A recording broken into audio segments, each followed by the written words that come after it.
নমস্কার, আমি ডায়েটিশিয়ান দেবশ্রী পাল। আজকে বলুন তো আমার আলোচনার টপিক কি?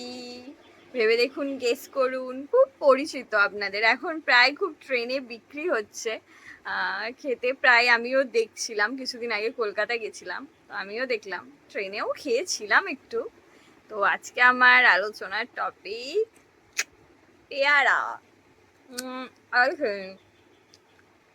ভালো খেতে পেয়ারা আমি ভালোই বাসি, বিশাল কিছু ভালোবাসি না, কিন্তু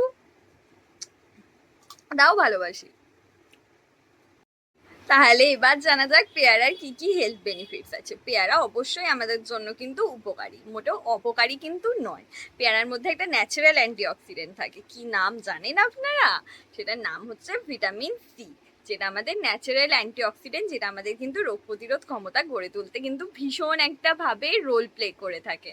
আচ্ছা, তাছাড়া এর মধ্যে কিছু পরিমাণে আমরা পটাশিয়াম পাবো, তাহলে কিছুটা আয়রন কন্টেনিংও হয়ে থাকে।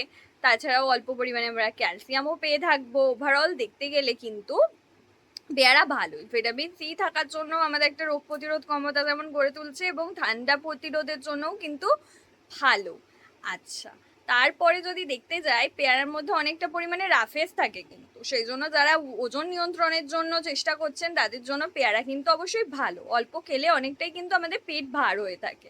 তাছাড়া সুগারের প্রবলেম আছে তাদের ক্ষেত্রেও কিন্তু পেয়ারা ভালো, যেহেতু লো গ্লাইসেমিক ইন্ডেক্স ফল হয়ে থাকার জন্য।